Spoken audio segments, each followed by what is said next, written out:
Hey, it's me, the Soypill. In the following conversation, Taylor, Lorenz, and I get into a slightly contentious argument about COVID and COVID policies. While we may disagree on the severity of the current problem, the last thing she and I want is for anyone to walk away thinking that they should care less. We both agree that America needs to be doing more, modeling ourselves after Eastern countries that take airborne illness seriously. People should do their best to mask up in airports, subways, or any crowded space where people are sharing air, or just in general. We need better filtration and ventilation, especially in hospitals, schools, and offices, where transmission is most common. And the government needs to be doing more to raise awareness so that I don't have to. The Omicron strain caused a massive spike in deaths, in no small part to being named by a bunch of nerds. Think about how much more seriously people would have protected themselves if the strain had been called something like the brain boiler, the child choker, or grandma genocide. We can all be doing more that costs us very little, but can prevent serious long-term damage and even death. If you weebs love Japanese culture so much, why don't you pick up their public health policy too? Enjoy the podcast. Taylor, earlier you were talking about your video, the Someone Should Do It video, which I watched, and Greg and Brogan I think liked it. I didn't like it a lot. I thought it was a little incoherent. I thought it jumped around a lot. Well, and I wanted to talk about it. I'm not a great video creator. This is not to attack If you think that's incoherent, wait till you see my AI video. Well, I disagree. I was editing it. I was like, what? Where am I? What am I saying? Well, I actually think your videos were really professional looking. In fact, it's nice of you to say that, because I was talking to do you know Jay Aubrey? Yeah. Anyway, I was talking to him yesterday because I was asking him, like, I've never written scripts before, like until the past couple of months. And that was like the longest script I wrote. And it's so incredibly different than writing an article. And it's so hard to like tell a coherent story and not anyway. So I'm working on it. They feel like I've only made a few Dem ones, and that's not an insult. That's like some Dem money came in and helped Taylor. Are you kidding me? Videos. There's no effects on it, but it's all pretty and like clean cut, and like even in your interviews, all the dead air is cut out. Like you do it perfectly. That's a little After Effects extension. That's not a given though. You're living up to par. You got to go online a little bit more and see what some of these kids are doing. Go look at Cluely. Oh, excuse me, you didn't know what Zog was, Taylor? I think I'm more online it's than so funny because that is the first I'm hearing of this. Most people complain about my sort of production quality. I did have one. Did you see the one my friend Riley made? No. I did one where my friend Riley is like a professional video editor, and he edited it, and everyone was like, "Whoa, what happened to Taylor? Like, whoa, it looks so like, oh my god, it's so like," and I was like, "Yeah, I didn't do that one." So if you see that one, I think you'll see what like a professional video made. But let me anyway, talk your ideas. Yeah, let's debate the real my real ideas. Well, to be fair, I don't view this as a debate necessarily because I'm not a debater. You see it. I don't know. You go pretty. I think I saw you talk with Sean Hannity, and like you even got the Fox News crowd to be like, "Shut up, Sean Hannity," because he kept just being like, "Don't you believe people have souls?" And I was like, "I'm not. I don't know. I'm not a priest. I thought we were here to talk about politics." No, you made him look like a blundering buffoon. So hopefully you won't do the same to me. But my issue, because you were talking about like, does anyone on the left like hate me? And I don't hate you. In fact, last night, I had a very good time talking with you, and I was very endeared to your stories, your personal stories about dealing with COVID and like having these like very material harms brought upon to you by the pandemic. My issue is more the fact that even though we align on what I would say probably like 99% of policy and what we want to get done, I think you're a bit, and correct me if I'm wrong, a little anti-electoral. You wouldn't. I believe you said. I don't know if you want to put this publicly. Cut this otherwise. You wouldn't vote for a Democrat. Oh no! You guys are having a substantive conversation. I'm never getting the DNC money. Shit. Yeah. Well, and I feel that way like now, I guess, like, and that's not to say we're not in an election cycle. So would I vote for a Democrat? I say that, and I'm like literally have spent the past week doing everything I can to get Zoran Mandami elected. So I would vote for a Democrat, and I was being hyperbolic. All right. I think it's like I feel. I've seen this. You get subjected to it every day. I'm like literally that man. I show up for all the Zoran creator calls. I think I'm just so disillusioned by it. Sure, yeah. But I hear your criticism, and I do take it to heart, because I do think that I just feel so like black-pilled on it all, and it feels so fruitless. And I think especially... Well, hold on, I thought you were an optimist. Well, I know, but I think it's like the Democratic Party, like they're just gonna break your heart over and over again. And like, it's like you want them to be good. And I and I interned in like, for Democratic consultant and stuff. Like I really wanted to work in politics. That's why I was a political science major. And I think I just feel like they don't represent or listen to people. And I think this past election too, like the Kamala thing really bothered me because I felt like we didn't get a primary, we didn't get a say, not to be that like a corny woman, right? person. Not really. I was like, get this bitch out of here. No, I was like, I think it just like, she didn't, the sort of type of control that her campaign tried to exert over media and independent media too, it really bothered me. And and the Israel stuff. And I don't know, I shouldn't say things like that because you're right. I guess I just don't have any faith in the system anymore. But maybe I should be less discouraging of the system because I do want people to vote. And I do really encourage people to get involved in local politics. Okay, you've already appeased me, by the way. I'm already... No, but that's a fair criticism of that video. No, you have displeased me. I think that video, well, I think it was like that video I also like made it when I was just like really pissed off. When you're just like so mad and I was like, well, fuck it. Let's recenter on the video too, because I want to talk about the pandemic because you very well covered the someone should do it memes. And then you say, this all started, we have to go back to March 2020. And I thought that was interesting. Yeah. I think people wanted to kill Trump in 2016. Absolutely. Well, we had Kathy Griffin have his... the whole severed head thing. But it seemed like the pandemic was your kind of... and to correct me if I'm wrong, I'm not trying to strawman you here, but it was like the epitome of like, this is when things went wrong. The 2020 and onward, that's what caused disillusionment. This is what's causing this anti-establishment rhetoric. I don't think that's what caused it, but I think, and this is also where I wonder if I could have been like clearer about it because like that disillusion, I mean, I covered the Occupy Wall Street, like people have felt disillusion for a long time. People have felt rage towards Trump, especially liberals, for a long time. Like really, I mean, like liberals wanted to kill Trump. Now they're kind of like, we should work with him. But I'm like, remember in 2017, like you guys had his head on a stick.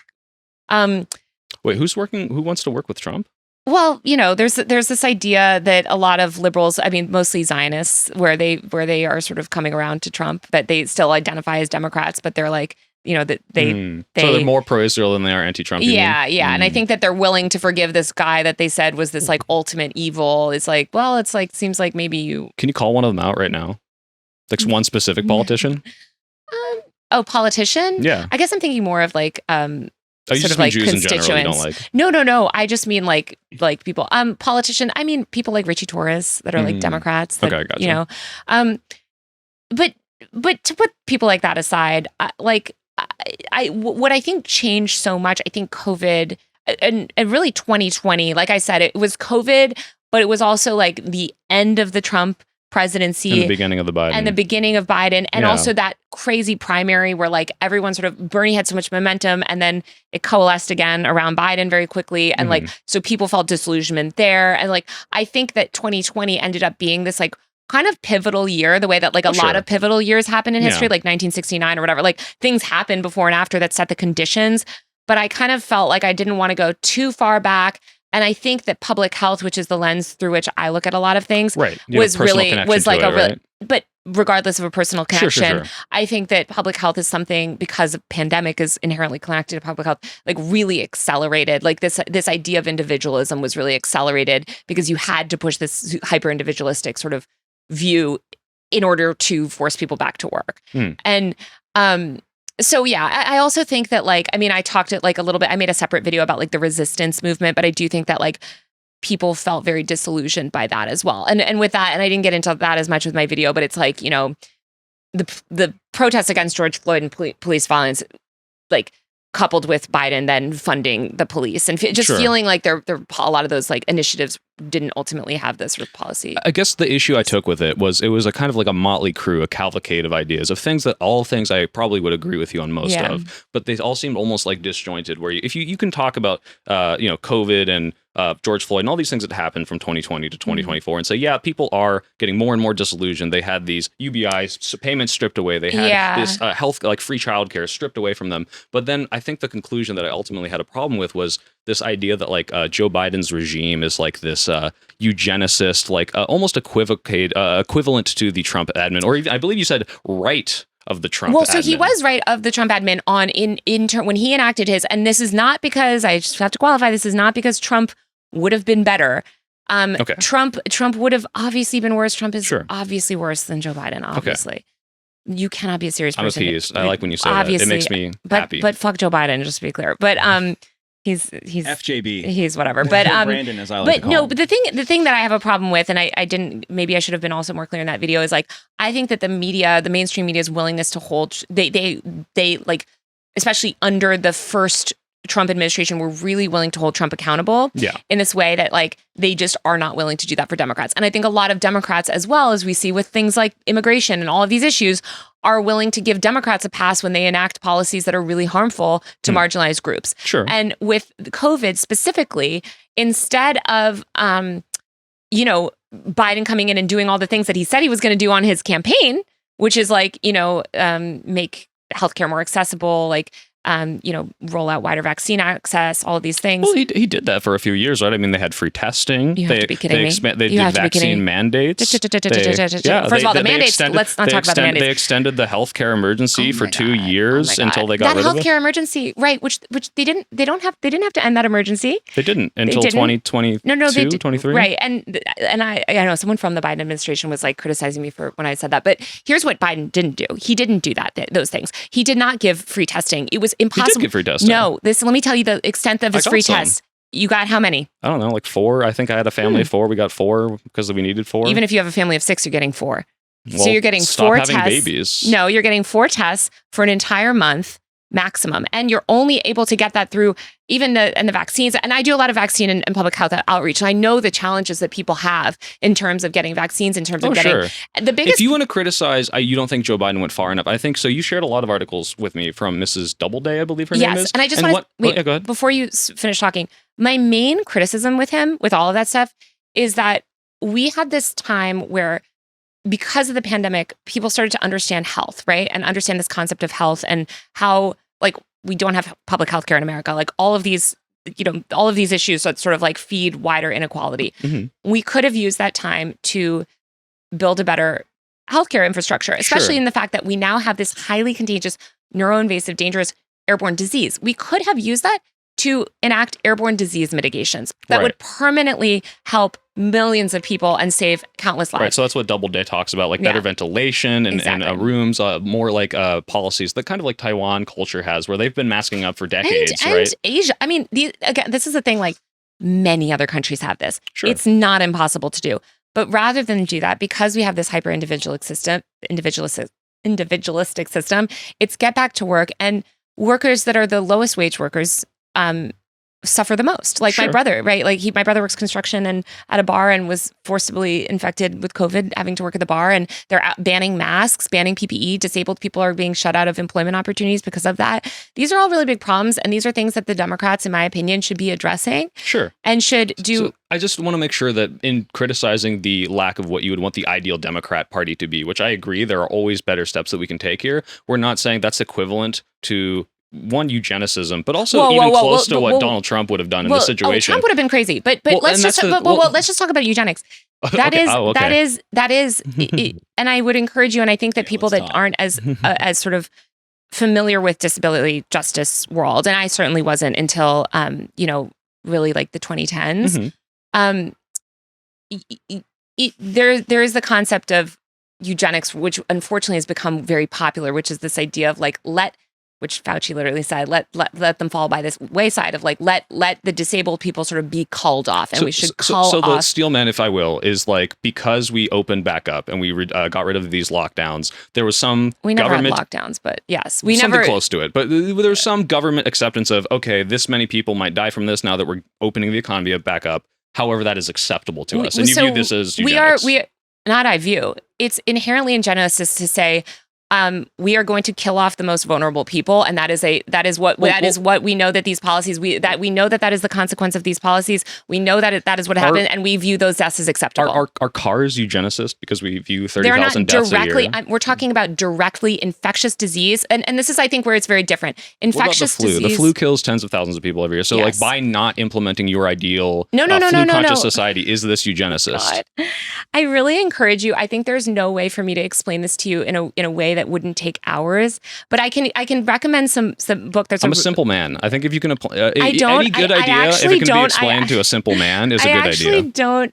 I know, but with health sort of supremacy and this idea of like if you don't understand the difference between environmental pollution, which by the way is a problem as well and exacerbates health inequality, and infectious disease control, I just don't know that we're going to have a super productive conversation. Let me break down my simple axioms. You can tell me where I lose you. Okay, so I see Taylor Lorenz complaining about the Democratic lack of push towards getting a more health conscious society. Because I lived in Germany a few years, and watching Germans really take care of each other and like say, hey, you need to mask up. Hey, social distance. Like, let's make sure it's not individualistic. It is a community. They even have legal laws there that say if you see someone on the side of the road who crashed, you have to go help them. And they really care about that. I wish we had that here. When I see the Democrats' lack of that, to call that eugenics, I think is a very extreme thing. But that's not what's being called eugenics. That's just not. I'm sorry. Then so that's my misunderstanding then. But what is the most eugenic thing about the Democratic Party? Just the concept of opening back up? So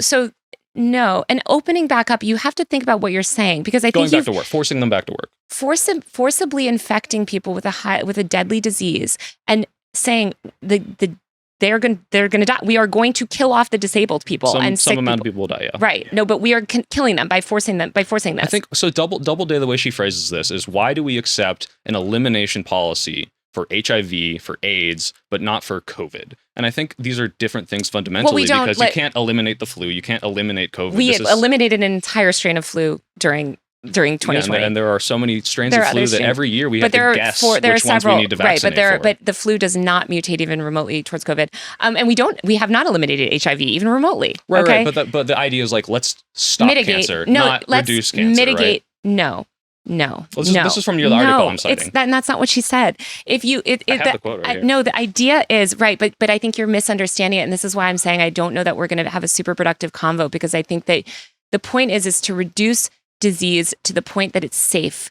So, but what point is safe is my question. Well, exactly. I would say with COVID specifically, and this is where the denialism comes in, where people are willing to accept significantly lower health outcomes than we had even several years ago. And right. She mentions this as like the ideal case that Fauci says was like, once we get to 3,000 cases per day, that's when we can open things like up. And I think how many do we have now? It was something like, was it like 1 million or something ridiculously high? Yeah, like it was some magnitudes higher than that. Yes. Right. Okay. We are so far beyond that it's incomprehensible. And we're so far, beyond other countries as well because of that, because we don't take basic mitigations. And I think we need to educate people about airborne infectious disease, just the way that we educated people about water, right? It was a really big fight for clean water. And people would say the same thing, right? Well, if they're going to get cholera, they're going to get cholera and die. And those people should just shut up and die. Like, isn't there a big difference between, I don't care about these people dying, and some amount of something has to happen to let society continue, but we should keep pushing to protect the people that need that protection. Well, so first of all, again, this goes back to like basic infectious disease research. People need to understand that they individually have a role in disease transmission. Yeah, absolutely. We should be educating people to be more health conscious. But 100%. No, not health conscious. We should be educating people to say, if you infect someone, just the way that we do with STDs, right? Oh yeah, you're committing a crime. Yeah, a lot of people. No. We shouldn't criminalize it. We don't want to criminalize it. Well, I think we should. I think people who knowingly have COVID and fly should go to jail. Okay, I don't know if we're going to agree on that, but I think that we should educate people just the way that we did with other infectious diseases, to say, hey, we now know, which we didn't know as much before, that certain diseases are airborne. Right now, we have the most dangerous airborne disease in our lifetimes. This is something that, as you said, it's a global pandemic. It is not something that we can eliminate completely, but we do know that the real danger with COVID is not in the acute phase anymore. Thankfully, we've actually killed off everyone that was pretty much vulnerable to that. Killed everyone? That is vulnerable to those acute. The deaths from the most of the people that would have died from acute COVID have died. Well, then why, if you look at like the vaccinated death rate, like it plummets compared to the unvaccinated rate, because clearly there was a huge vulnerable population that was saved, like millions of people. By vaccines? Right? Well, right. Some people have been vaccinated. I'm assuming this is America. A lot of people, not enough. More than 65%, I think, at least in America, which is not as high as we want. And also, that's like one vaccine. They never got the booster. Like but it reduced the deaths. Like, it was a very effective vaccine in keeping people from dying. Exactly. In a great way. Right. Again, but that is not what we yes, I think I don't think that is a silver bullet, and that's the problem. No, it's not. Is that it doesn't do any. The real danger is not the deaths. It's not the deaths. One, because we've killed off a lot of vulnerable people. Two, because the vaccines have thankfully saved a lot of people. But the bigger problem is the long-term effects of repeated infection. And what we have now, and I don't know if you read this article, which I do think Julia outlines it well, but like what we have now is we have a public that has adopted the foundational beliefs of anti-vax ideology, which is that disease can help build your immune system. Disease is inherently good because it is this sort of cleansing force, and we shouldn't do anything to mitigate it because it's natural. These are all. Is this embraced by the left at all? I yeah, really very much. Oh, yeah, disease is natural. We should just get sick, sort of thing. Yeah, I'm not seeing this. Go on Twitter every day. Yeah, but like, are politicians advocating like, don't get vaccinated, don't stay indoors, like just go get sick? So here's not a single Democrat politician is advocating for masks right now in the midst of the biggest airborne pandemic. Well, it's biggest if you look at it from start to finish. But right now, I mean, you look at the cases and the deaths, and it's pretty low. No, it's not low at all. What are you talking about? We have the new variant that's skyrocketing. You're completely wrong. Look at the wastewater data. No, not the cases. But we're not talking about deaths. We're talking about deaths. And that's the problem. Because as I told you again, and I'll repeat, the repeated cases can cause long-term damage. No, that is the whole problem, is that death comes from repeated body damage to your body is cumulative. To think, well, I survived, so I don't have to worry. No, damage to your body is cumulative. You will eventually die sooner. If you have had COVID 10 times versus somebody that's had it no times, the person that has it 10 times will die sooner, will have higher rates of, health conditions. That is just a fact. And people are in denial about that because they've embraced this idea that disease can like either build their immune system, which is obviously not true, or that it's sort of inherently unharmful. And they only understand disease in terms of acute symptoms. So they'll think of COVID when they say, I had COVID. They're usually thinking of the fever and the cough. Very short time when they're symptomatic. They're not thinking of, which I'm just trying to compare it to other diseases, right? But there are tons of diseases like the flu wouldn't do that to you if you got the flu every year, is what you're saying. Not even remotely. The flu is a respiratory disease, which COVID is not, right? Or COVID it affects the respiratory system, but it's a vascular disease, it's a neurodegenerative disease. I think that the issue is tell me if this is not what you're saying. If you would just say that Democratic politicians should be listening to the epidemiologists and the virologists who are saying, look, repeated infections of this are going to kill you faster, and we need to be taking better precautions. We need to reinstitute mask mandates. We need to reinstitute ventilation systems indoors. I think that's a very valid criticism, especially if you're using the science as a backing. But then to compare this and to say that this is anti-vax or this is sort of enabling. No, it is. That is the most belief. And I can tell you as somebody that's very involved and covered anti-vax, that is the most belief. That is the most basic belief of anti-vax. Because if you talk to people, and I don't know if anti-vax, but of Democratic politicians, again, you keep conflating these two things. Because the Democratic politicians, and this is why we see the rise of people like RFK and these anti-vax movement. The reason why the anti-vax movement has flourished since COVID is because, I would argue, not only has the right created conditions for it, but the Democrats have created the conditions for it as well by encouraging people to get back to work and to not educate them about disease. In fact, can you put equal blame on these people though? Equal blame. Just to be clear. But it sounds like you are, and this is the thing, is you can have a very legitimate criticism of the Democratic response to this. It sounds like you are because you're only asking about the Democrats. Well, if you want to ask me about RFK, we'll talk about RFK. I want people to get the fucking crazy RFK guys out of office, right? But you cannot do that when you fundamentally embrace the same basic beliefs, and that's the problem. So this is what I'm asking. So right now, let's say the election was in November, right? And I'm choosing between what you would call the anti-vax left and the anti-vax right. One of these people is going to be stripping away polio vaccines and measles. Let's just stop saying that. Wait, stop. Don't phrase it that way. Anti-mask. No. What do we call them? Anti-public health. Do we have like a slur for the Democrats? No. Do you support public health? Do you believe in public health? Right. So right now you're saying neither party does this, correct? Yeah, neither party is. No. Let's, before you freak out on me. I'm not trying to freak out. The Republicans are actively anti-public health in a really terrible way, but the Democrats demonstrably worse way. Right? Yes, obviously. Right. But the Democrats have. Please just let me finish.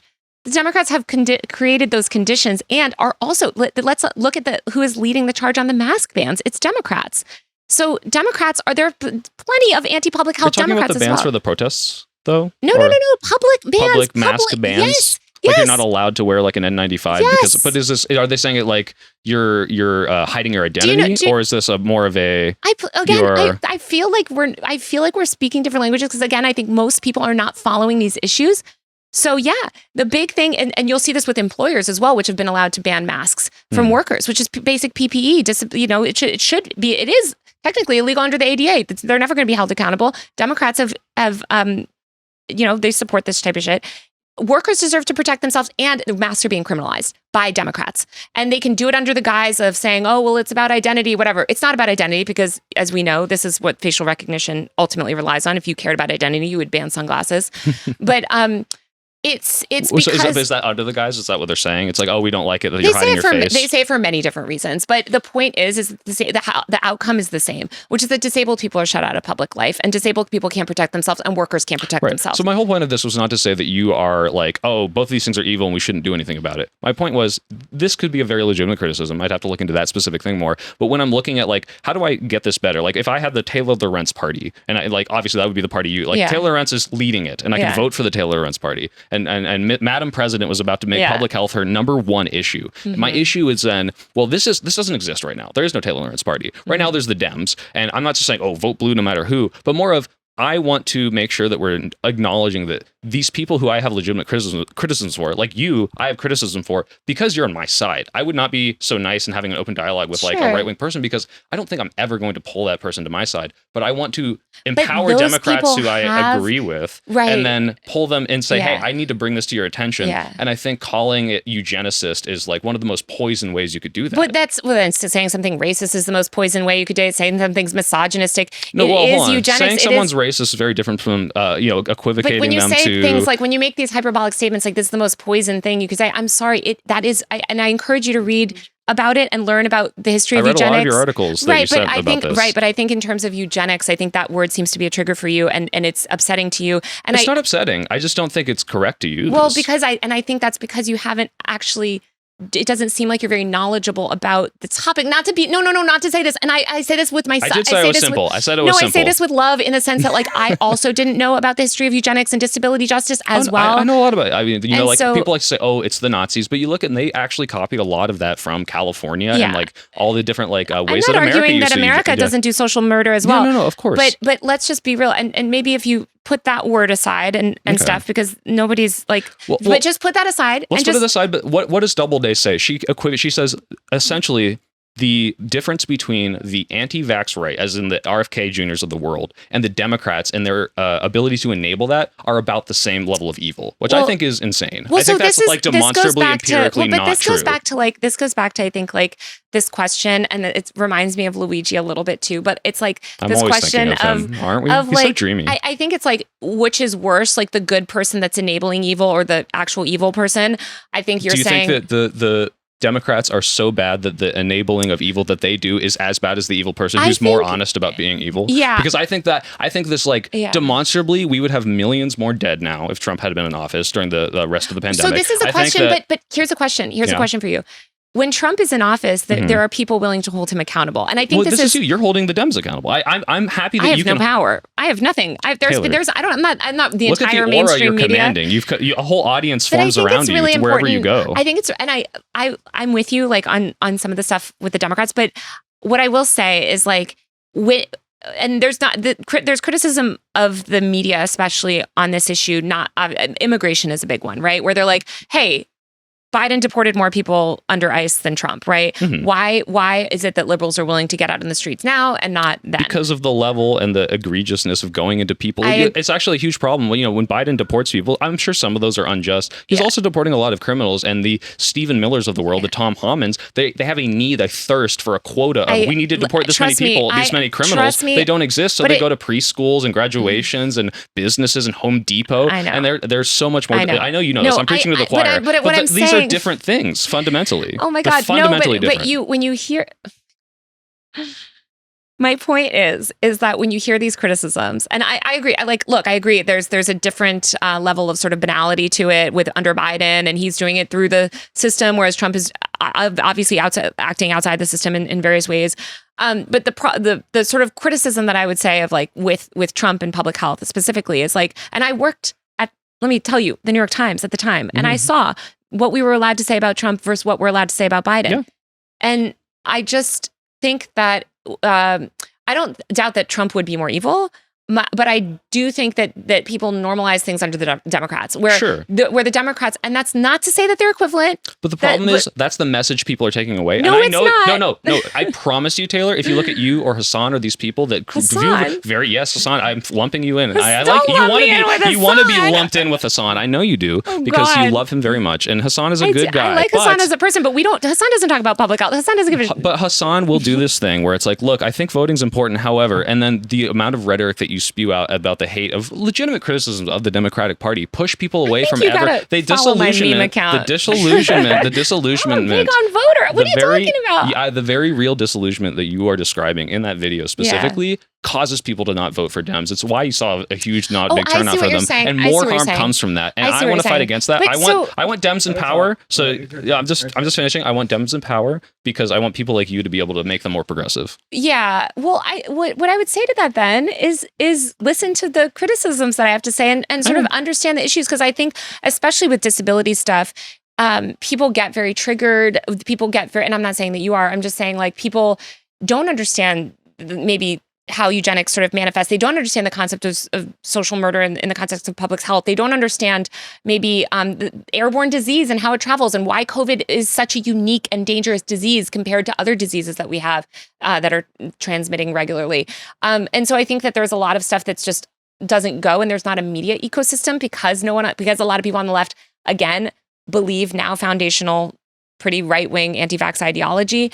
There's no one. There's me and the disabled people. That's it. That's the only people that are talking about public health anymore. It's been completely abandoned by the left. And so I would love if there were progressives that were pro-public health. Remember Medicare for all? What happened to that? That was it's like gone out the window. But, I want more people to understand public health and not get so defensive about it, which not you aren't, but I think what like a lot of people online feel is they start to recognize their own culpability and think, well, okay, if I'm spreading airborne disease, so does that make me an evil person because I go to bars and that's what you're trying to say? It's like when vegans talk to meat eaters, right? Yeah. Like they get so upset about the fact that they're like, you think I'm, you're a better person than me. I should be. I advocate for it. But I get it. But here's what I tell people. And I tell people about, eating meat and stuff, because I did actually eat meat for a little while recently when I was sick. And it kind of gave me some like a peek into the meat eater's mind. But, I say to people, look, like I live in LA, so you can wear masks all day long. Everyone does masks. It's very normalized because the wildfires and climate change and all these things. In New York, somewhere like that, like you're going to have to do indoor dining. You're going to have to do certain things, right? So that's why join the disability justice movement. Advocate for, HEPA filters, far UV. Like we could all actually mask a lot less if we had these safer things. Just the way that we got clean water, we could get clean air. But we're never going to get those things unless we acknowledge the reality of the airborne pandemic. And a lot of people, I think, are traumatized from that time, and they don't want to acknowledge that reality, and they don't want to feel their own culpability because it feels horrible. You don't want to think that you're infecting and potentially killing and harming people around you. It's an uncomfortable feeling. But I think even if you only mask 20% of the time, even if you only mask at the grocery store and the subway, that's better than not masking at all. And so I just would encourage anybody on the left, as I have from the jump, to get involved and to learn about these issues and to join disabled people in fighting for public health instead of attacking them on Twitter and harassing them and abusing them, which is what so many of these like big leftist people do. Owen Jones. Well, we can both. I think this is a bridge build. I think yes. Let's get better awareness, better public health. Don't harass people on Twitter. Wear a mask. Also, just wear a mask. It's totally normalized in all these other places of the world. It's actually a great public health tool, especially with climate change and all of the other reasons we should be wearing a mask, or in New York City, knowing what we now know about subway air. We want workers also to be able to protect themselves. Masks are a great public health tool that we should normalize in society generally. That don't cause autism. They absolutely do not. Can I ask another question? This is relevant to the video. You talk about this, and I don't know how much you elaborate, or maybe I didn't understand. Yeah. I'm a simple man. But you talk about the multi-billion-dollar propaganda campaign to make us forget about where's the money coming from, and what are we meant to forget? The Koch network in a huge amount. The point is to make people forget that there's an ongoing pandemic. Okay. And so I'm a victim of this then, by the way. You probably are. Yeah. Most people are. And I think unless you've had to confront it physically yourself because you've been disabled by COVID, or someone in your family's been disabled by COVID, or you just follow public health or you're, scientists, like you probably have fallen for it. You probably don't know that the World Health Organization never declared the pandemic over. You probably conflate the state of emergency, which is a political designation, with, with the end of COVID, right? And so this is a problem, I think, because I think we need to acknowledge that. Oh, what do you have here? I have some timeline notes. I think the WHO. Oh no, he's bringing up the debate notes. Yeah, on May 5th, WHO declared the end to the emergency in 2023. The emergency, right? What I'm saying, conflating the end of the emergency, people conflated the end of the emergency, which is a political thing, with the actual pandemic. The reality is that COVID definitely we're still in a pandemic. Absolutely. No, it's not still around. We are still in an active pandemic. We have higher baseline levels today. Can you educate me? What does it mean to be a pandemic? So basically, we can't predict. We have an incredibly high rate of transmission, and we can't predict it. So the flu is seasonal. With seasonal epidemics, right? So we have seasonal, that we know that it generally comes in the winter, subsides in the summer. COVID is not like that. COVID doesn't follow standard patterns, primarily because we have so much transmission and all of these competing variants. So we can't predictably know, for instance, here's a low transmission time take this new variant that just came up now that we have some of the razor blade throat one. Yeah, I was reading that article about it. It's very scary sounding. Terrifying. Too. I'm like, at least maybe that will scare some people into taking precautions. But this is a big problem with epidemiology, right? Because we can't enact certain protections, or we can't say hey, now's higher transmission versus lower. And by the way, all of this is based off wastewater. We've pretty much dismantled, and this is what I talk about this campaign to make us forget. There was an intentional effort to dismantle data, public health data. So do you think the Biden administration, the epidemiologist, is running through the White House with a stack of papers, he slams it on the Oval Office desk, like, Mr. Biden, you have to do this now, or X amount of people are going to die over the next 10 years. And he's just like, no, what's happening? Forget it, Jack. No, what's happening? Well, first of all, I don't know if he even knows what year it is, but I think what was happening is that you had these big lobbyists, you had the airline industry, you had, and that's where I don't know if I sent you that impact report, which lays out what Biden ultimately did, which was really corporate lobbying of people saying hey, we don't want to pay to upgrade ventilation. Sure. We just want people back at work. Oh, if you want to talk about corporate skimping, that absolutely. I believe that happened. And we don't want, and the media, the New York Times as well, we go back to office, telling people, hey, if you're vaccinated, you don't have to worry, giving you a false sense of complacency, saying you have to work anyway, you have to work while you're sick, it doesn't matter. These are all they probably rushed into it. I think that's a valid criticism. They absolutely rushed into it because they wanted to. Do you think the whole world did that? Well, we know that certain countries did more than others, right? And we know that certain countries obviously you have to have some level of economic activity. We can't live the way that we all did in 2020. Because a lot of the best things to come out of that, when I think I really sympathize when you talk about the idea of, well, finally, after all my life of knowing, why doesn't the government just mobilize and take care of people? Yeah. Why are there people dying on the streets? And we started doing this. We started paying people. Yeah. We started doing free healthcare. And it's you need more taxes to pay for that. You can't shut down the economy and have all that. But that was something that was stripped away from us. And we got a taste of it for 2 years, and the skies were clean. And everyone was like, well, I guess I do want to love my neighbor and not murder him. But even just the push to back to work, right? It's about it's this idea of going back without protections, and then allowing companies like Chick-fil-A and others to say you are not allowed to mask. You are not allowed to mask at work, which is a huge problem. Not even instituting masking and airborne disease precautions in hospitals. We have massive numbers to this day of hospital-acquired COVID infections and deaths.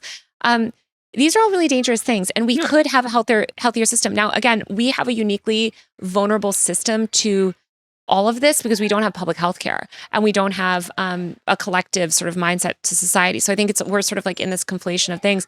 But I was really disappointed by Democrats because I think that we could have educated people. And instead of educating people, I think a lot of Democrats themselves just wanted to go. I mean, I've talked to members of Congress about this. They're so disillusioned. Yeah, they're so tired. I'm bored of the pandemic. Well, yeah. And I literally have talked to members of Congress about this where I'm like, what is going on? One member of Congress that literally gave a speech normalizing the pandemic, got COVID. You sounded like Tucker Carlson. Did you hear that? What is going on? I know what I did. Is going on? But no, but there are dozens of Democrats that won't open back up. But I think they felt so much pressure from big business, and unfortunately, that money controls a lot of our political system. So just to recap, the $1 billion propaganda campaign is all these lobbyists, the airline industries, and then these bigger people who are we want our workers back. We want to keep making money. We want profits. They said, just open up. And they pushed this to happen. They said, not just so let's open up without precautions. Don't educate people about disease control. We're not going to open back up, but encourage people to wear masks. We're not going to do any sort of public health campaign. We're going to tell people wash their hands, which doesn't do anything to prevent you from getting COVID. Right.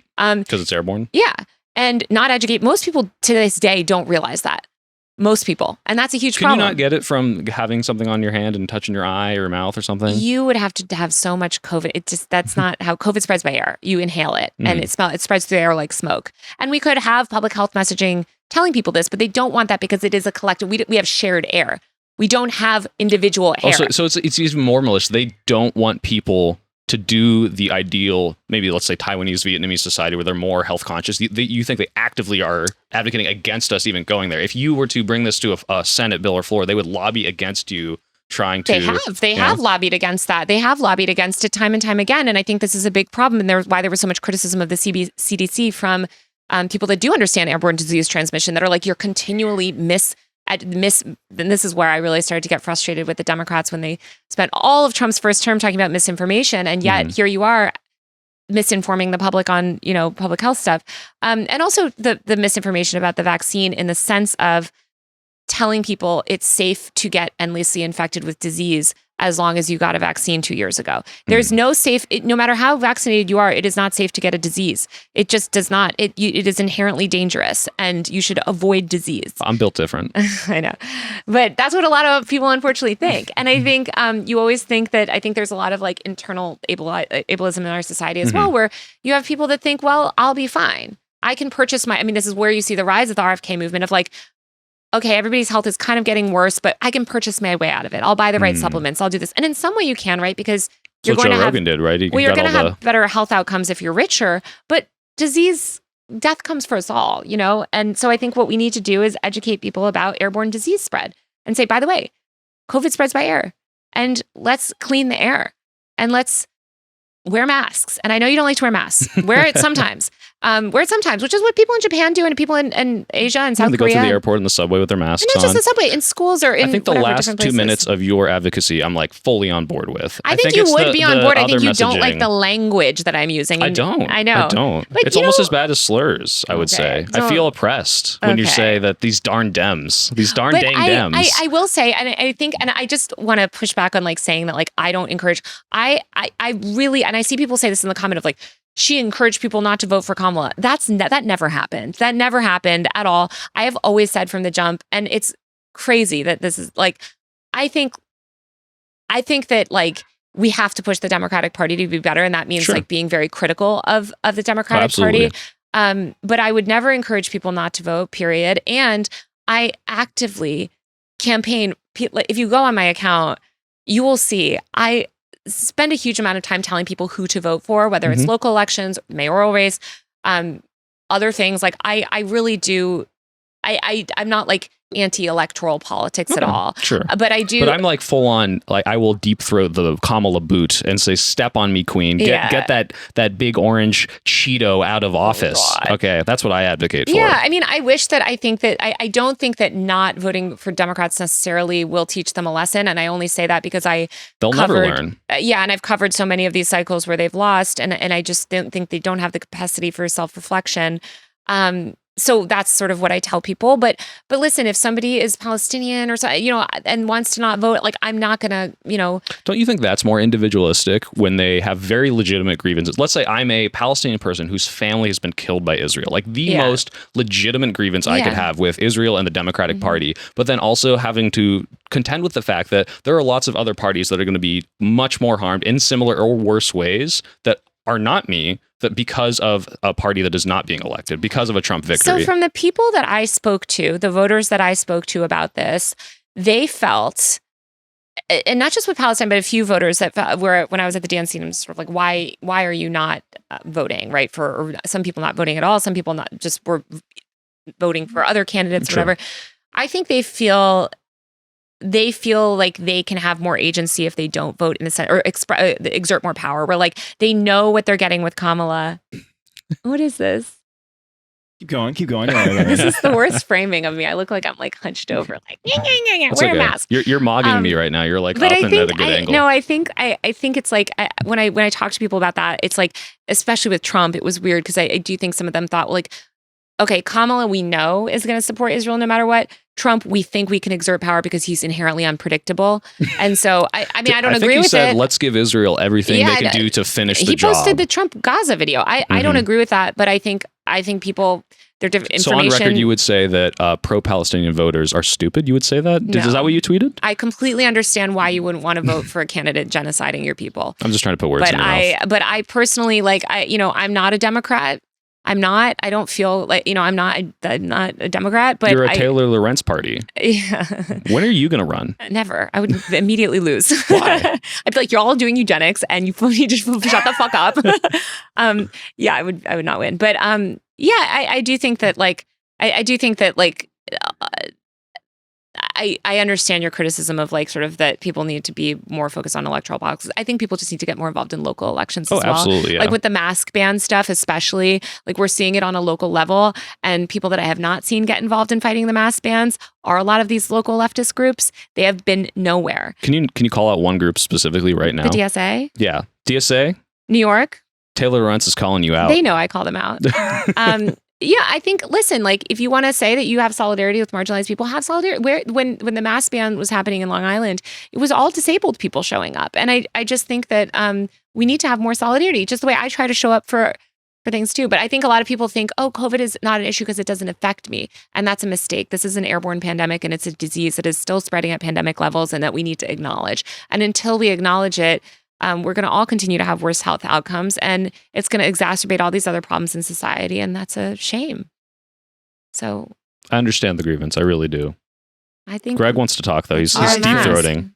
I think now that I've mogged you and won. It was good, substantive conversation. I think most people, by the way, if you say it to them and explain why we need public health, would agree if they understood it. I read all the articles. She sent me very many articles. I did all the reading. I didn't send you as much. I was trying to send you ones like the one thing that Julia does is like summarize a lot, because I was going to send you this like big 3-part which I will send you now if you're interested in this. Oh, absolutely. I'll keep reading her. And there's this podcast called Death Panel by this that's really good actually. So like from 2009, like Obamacare? It's a reference to that. But they wrote a really good book and they're anyway, they did this series basically documenting Biden's sort of the way that Biden broke solidarity with people like disability people and also just like sort of dismantled public health protections. And it's a really good, I think, pretty searing indictment. I think now that we know what we know about Biden, I don't know how much of him that was him. Maybe it's not his fault. He himself is a little disabled.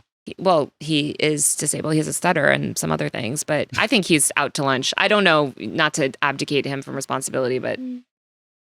So let me know when you guys are ready for questions. Right. We're ready for questions. Yeah, questions. This was the most unfortunate angle. I'm like, wait, why was I not? We can AI you to look at whatever you want. Okay. Yeah. Can you AI me into a cat? Yeah, that would be good. Yeah, I want to be a cat. Okay, so first of all, thank you for the conversation. I think it was good. Thank you, Taylor. I hope I didn't vote raise blue your blood no pressure. matter who. Yeah, vote blue no matter who. Don't vote blue no matter who. Okay, so give me that chorus DNC. I'll start with a question for each of you. I'll start with you. Okay. Why don't you wear a mask right now? Why don't I wear a mask? And I assume after this conversation you're going to start wearing a mask. I think you probably are not aware of COVID. Having read the articles and learning what Taylor tried to inform me about COVID, I don't see it nearly so bad as she's described it, and that's not to diminish your concerns about it, but I do view it similarly to sort of like a hypochondria thing where there are legitimately bad parts of it that are legitimately going to affect people in the same way. You view people masking as hypochondria?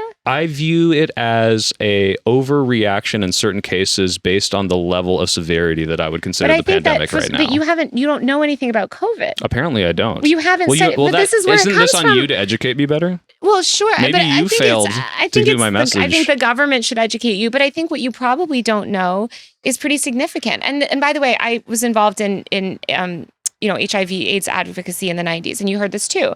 They're like, well, I knew people that got, it's not a big deal. I feel fine, especially with HIV. When you get infected, you get like mild flu symptoms.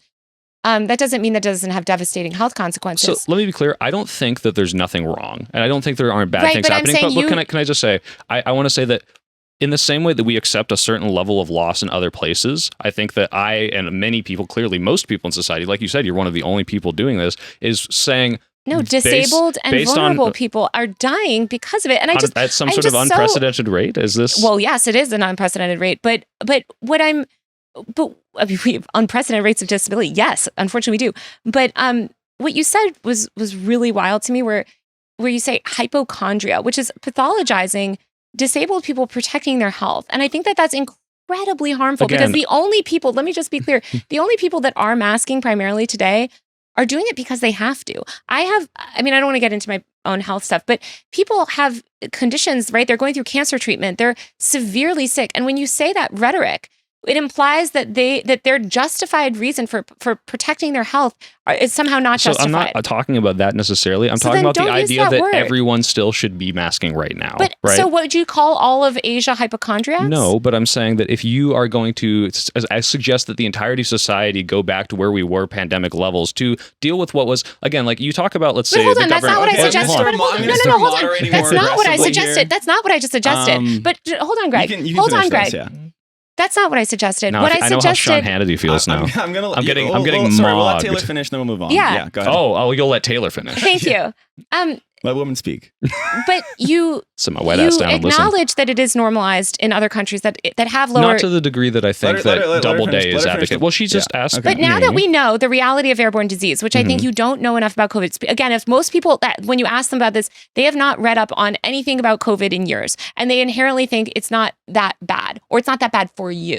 But you don't think it's that bad for other people, primarily because you're not seeing in comparison to where it was and what we were doing when it was really, really bad. But when a million Americans died, right? Under Biden, yeah. Yeah, when Biden was pushing for mask mandates and vaccine mandates. No. And no, he wasn't doing that? That's not when the million people died. If you want to look at the deaths and what happened, it was when Biden lifted those things. So yes, Omicron, yes. Okay, you guys have 40 more seconds. But again, this just goes back to this just goes back. Okay, but you do whatever you want. But I just would. It's really upsetting to hear you say, to sort of understand a little bit more about masking and that we live in an airborne pandemic. The airborne disease is a reality. So the majority of the deaths were in March of 2020. The acute deaths of COVID, but not the majority. No, look, see here we go. Look at this. Look at this. When did Biden take office? In January 2020. Fall, right here. Right. And look at what happened after. On screen. Right. Look at that. But that's not when he lifted the mandates. I have the timeline In fact, he was implementing mandates. Everyone was really mad at him for it. No. So let me. You don't. And by the way, I'm going to send you. Do you not trust my paper? No. Okay. I'm sorry, but if you're going to talk about it, please read a little bit more than just a couple articles that I text you. I also read other articles. Okay, but let me just please try to understand a little bit more about COVID. Mm-hmm. So Omicron is when really the let it rip strategy was embraced, which was the winter of 2021. Cocked again. Fall of 2021, right? Mm-hmm. Fall and winter. That is when that little bump down there. No, that massive spike that you're seeing here. This is fall of 2021 right there, right? Okay, so what are you talking about? This is the Omicron I also variant? don't know what you're looking at right now. This is the CDC data. This is on my notepad. Yeah, I think let's find an actual graph this is a very messy just squint screenshot. Really hard. Look, I have young but listen, the vast majority, if you look at the vast majority of cases and transmission, it's when Omicron hit. Greg is popping a blood vessel. I'm not arguing that we killed off most of the most high risk people in 2020. You're right, because they were most high risk, right? So they died first. But knowing what you know about masking, everything that I just said to you too, where I'm saying hey, even if you mask 20% of the time, that's better than nothing, right? But your first response is I think that it's hypochondria. Well, hold on. I want to be clear. When you said, I think people should mask more, even if it's 20% of the time, I said, those last 2 minutes, I fully agree for that advocation. So then why would you say something when he's asking you, hey, would you mask a little bit more? Your first response is to say, I think it's hypochondria. I think the Doubleday articles that I was reading that you shared with me Julia, by the way, is disabled and is arguing for other people to take similar precautions so that they don't become disabled. And that's fair of her, but I think that the language and the rhetoric that she uses brain poison and to the point of equivocating Donald Trump and Joe Biden on this, which is just not the truth. You're right. She's well, listen, again, you can take issue with the Joe Biden, Donald Trump of it all. The reality is that we are in an active airborne pandemic, and that is a vascular neuroinvasive disease. And if you understood the harm of it, and you don't want to mask, I mean, I think you would hopefully mask for others to protect it, to prevent the spread Can I of ask it. a contentious question? Yeah. So this is a very severe thing in your eyes, much more than I think, obviously. Yeah.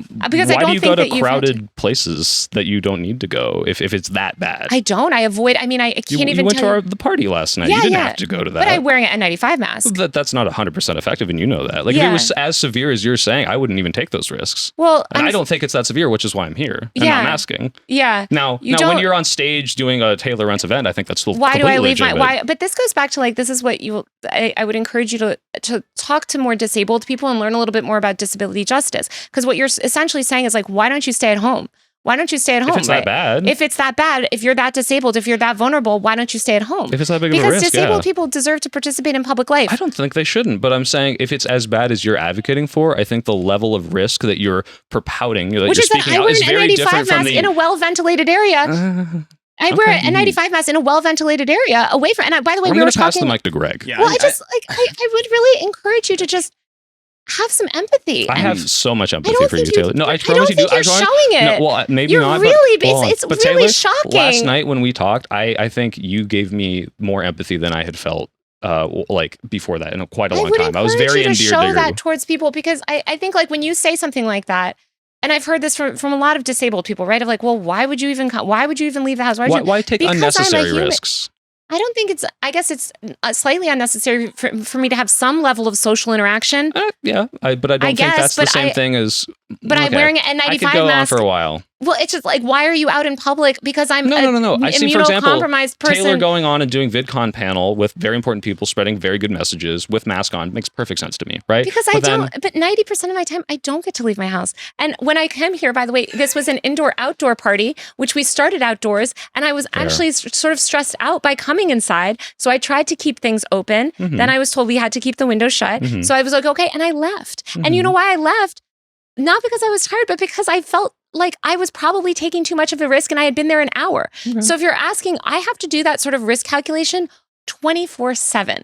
And it's exhausting. And I think we would all have to do that a lot less. And the burden would be significantly mitigated on or significantly less on vulnerable people. This is question one, right? If Greg? other people would just This is the first take some question. precautions. And I'm not expecting, like you said, you don't think that it will affect you. You think that No. I don't think it'll affect most people. Okay, we but gotta we start disagree okay, but fundamentally. we're talking about you personally. Let you me just don't. let me Biden- concede. the Biden- I will the reality concede. is that it has affected millions of people. We have millions of people that are permanently disabled because of Absolutely, it. yes. And you don't think that you will be one of those people. No, I probably have long COVID. Well, okay, then whatever. Then you don't believe that you will be I further believe disabled by that it. certain policies that are being advocated for are not worth the trade-off of what is presumably going to be gained from it. That's it. And what's the trade-off?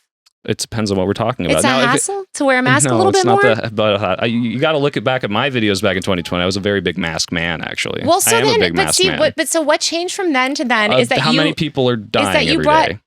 So death is the only measure. No, but it's a very good measure. But then why don't you care about deaths from long COVID and deaths from long-term disease? Because I don't from think it's COVID? nearly so measurable in the Exactly, same because way. you have brought No. propaganda about COVID. You fundamentally don't understand the danger of the disease. No, I do because I read your double days. But none of those were about the danger of the disease. They None were. of those, They were about the getting infected 4 times, 8 times. Yeah, it was about the reinfection and this idea that left wingers or just anti-vaxxers are. Well, if I get infected, it's not a big deal. It's building up my immune system. It was specifically about what you're talking about. which is one belief. But I'm saying you haven't read. You're not reading like all the research coming out. You don't know what COVID does to your immune system. Probably you don't know what COVID. More or less, it hurts your T cells for sure. Right Yeah, now. but Okay, wait. Can we give it to Greg? I'm sorry. Let's just say I'm wrong. All right.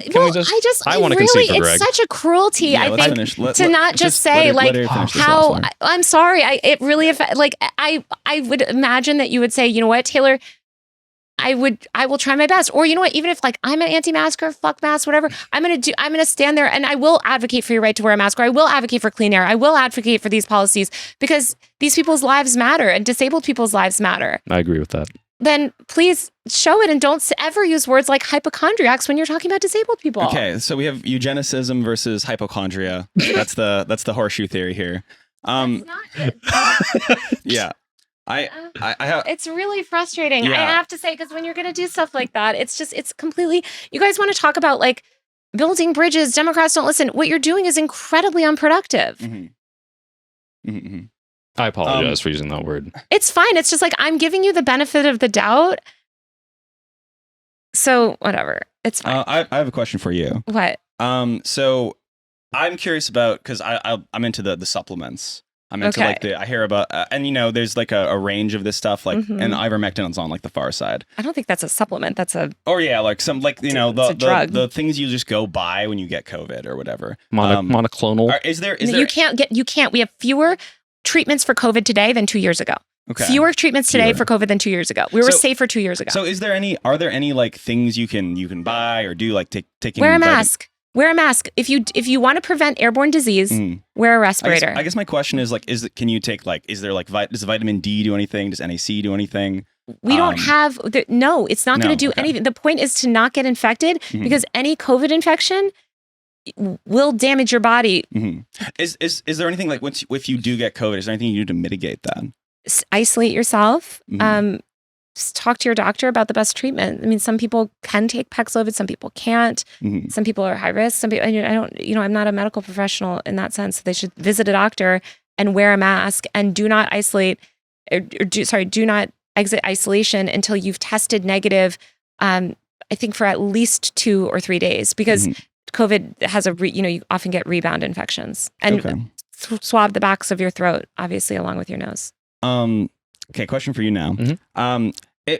Is there a point where if the Democrats got worse and worse and worse, would you stop voting for them, even if they were like marginally better than the Republicans? If Kamala Harris broke in my house and stabbed my father to death, I would vote for her. That's how much I don't like Trump. Ride or die, I'm ride or die. Well, no, I mean, look, if they had policies that were so to the right of what Trump was, that it's like, well, literally, I would rather Trump work as a harm mitigation strategy than I would vote for Donald Trump. But I think no matter what, as big, just to be clear, I don't know, you don't know my politics real. I hate the Democratic Party. I really think they suck. I was very big. I was very bullish on Bernie Sanders, and I do think that was the first time a politician really spoke to me. And I think the Democrats really don't speak to me in a lot of those ways. However, I think they're the closest thing that I can get to a Bernie, and we're never going to get someone like a Bernie until we get those people in power and then push them to the left. And I hate this kind of like disillusionment with both parties because it sucks, but unfortunately there's only really one way path forward, because unless people, what's the classic line?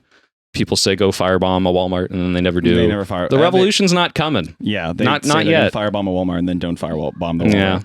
Yeah. Can you help me envision what like ideal world would look like in terms of, because you mentioned these Asian countries. I'm not very familiar with like how they do things. What would a good public health response look like? This is the bridge bill here, because I really super agree with her on this. Then wear a mask. Yeah, masking in airports and subways, I super agree with this. And wear public spaces. I'm not saying you have to wear a mask at home 24/7.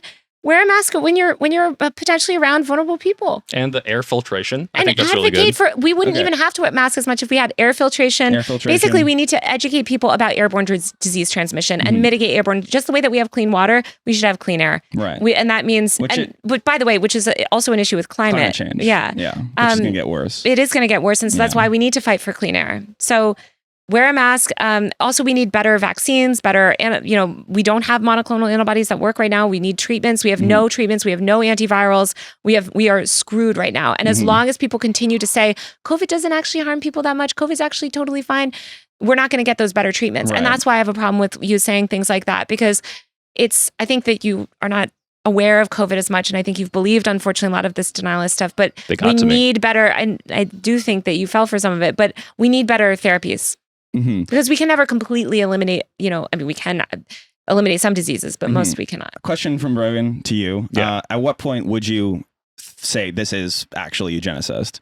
That's actually was going to be one of my questions for Taylor, because I think, like, obviously when people hear eugenicist, it is a dirty word. It's been dirtied by like history, right? Like, the Nazis were eugenicists in like the worst possible way. And I don't think that, Taylor, you are drawing some like, the Democrats are Nazis, because obviously you don't think that. That's like an insane. Exactly, right? So like, I don't think you're doing that. However, that is what like the common layman does. So when I think of things hold on. No. Okay. I'm trying to give you the benefit of the doubt here. And my problem is like, there are things we do like this, trade-offs in society constantly, that I am upset by, but unfortunately we have to do. And the reason I brought up cars is like, cars kill people. Personally, this is actually a bad example for me, because I think we should ban most cars in most cities, but we accept a accident amount of losses for cars. And it's like, what limit of death are we willing to accept something drunk that driving? we take for do you think, granted? I guess like the equivalent would be like, like if you are refusing to take disease mitigations and you're okay killing a certain amount of people around you by spreading disease, it's like driving drunk. So you're like, I'm going to drive drunk, but I think I'm going to be okay, and I probably won't kill anyone. I think we should probably mitigate that. I think we should mitigate that. I think we should encourage people to not drive drunk and to not harm other people and to not kill other people. I agree with this. And so my question is, like, theoretically, the government in 1984, Brave New World style, could lock everyone in their house and like give them the dopamine drug and just say like, this is the most harm reduction, right? Like, no one is allowed to interact. Well, no one's allowed to interact. Everyone's constantly happy, right? And obviously that neither of us want this, right? Now, to what point are we willing to change our day-to-day lives? Like, I think a 2mm mask of your mask is not really a big deal. I completely agree with that. I think that society needs to accept masks better. But there's these trade-offs, and like, at what point does it become? When does it cross the line into eugenicism? And when is it just people making decisions? When we're actively not taking any precautions? Like, I think the issue is right now, it's not even like a measure of precautions. We are actively against precautions. We have Democrats again pushing mask bans.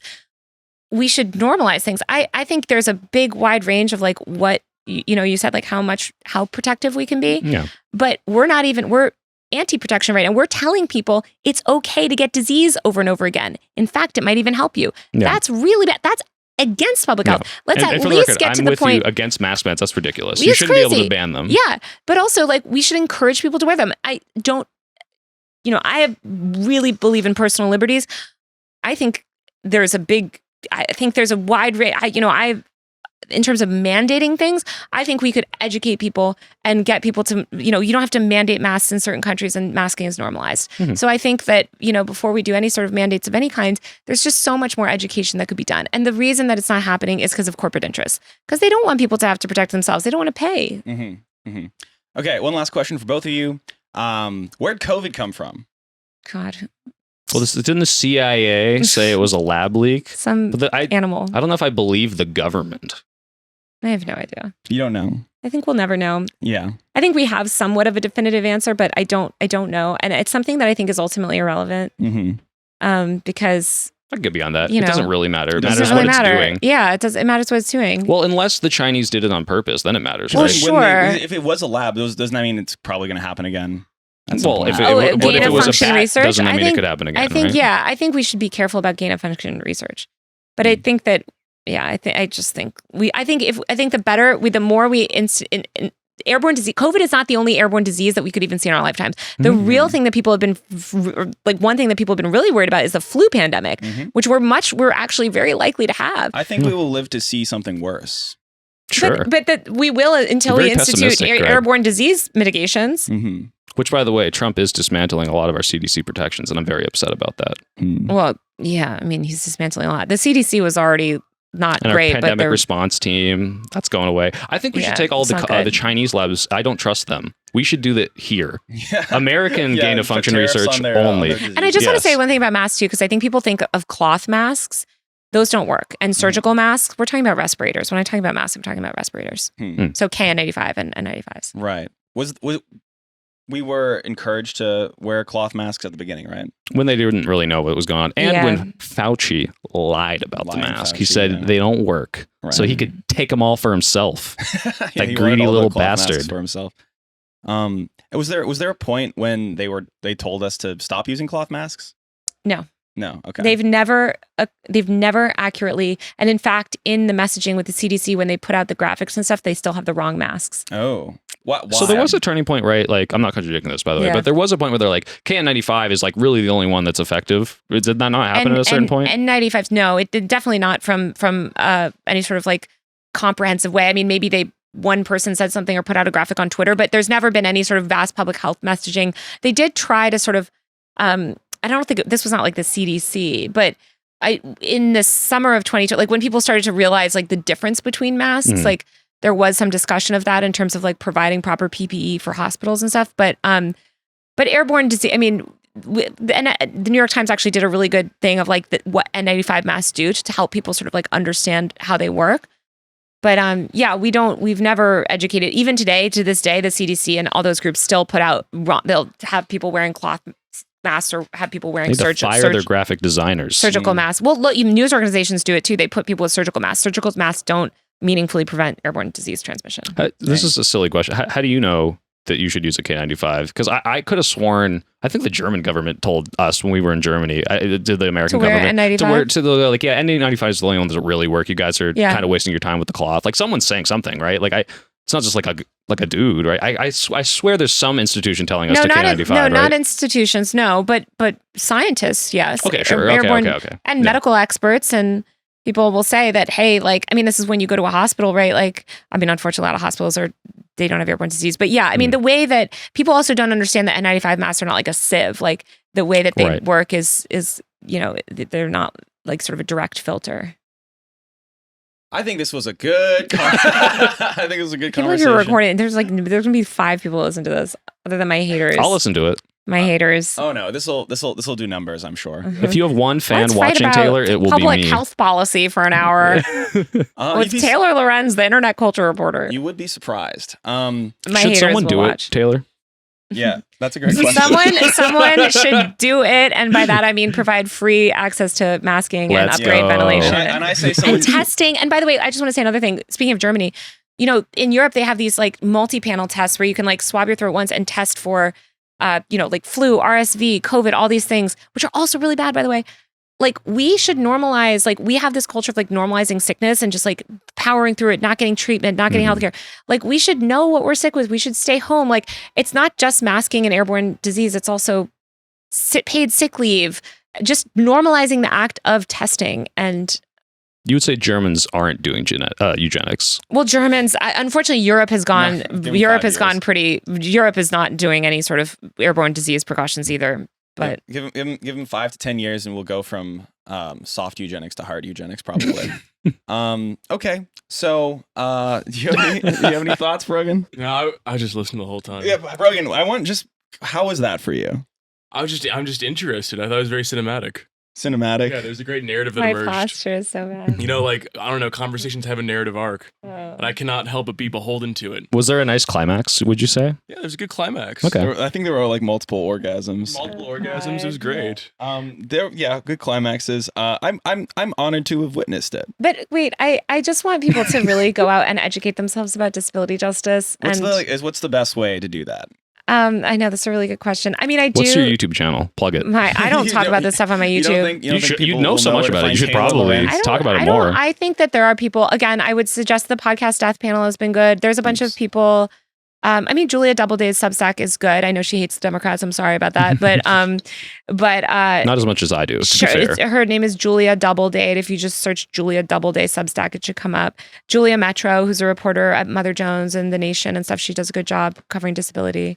I think you've convinced me in a way because I'm like, I got one person on the couch. I'm chud coded, and I was like, fuck masks, never gonna wear them. I don't have to explain it. I'm a very like a reactionary person dispositionally. And everything he said, I was like, oh, interesting. Well, if you have 2 fans, Taylor, it's me and Brogan. Yeah, no. It hit me. Well, whatever. I hate that it's been politicized. I will say that. I have a friend that's going through cancer treatment right now and has dealt with some really fucked up stuff. And it's just like, it's the vitriol that people feel and the way that people speak. And again, like the only people that, there's no like normalization of mass. And especially even, I talk about this with protests because they want to criminalize it at protests, which is really, by the way, anytime there's more than 5 people together, they can, I think that was the North Carolina law. I can't remember. It was anytime there's more than 5 people together, you can't wear a mask, which is like insane.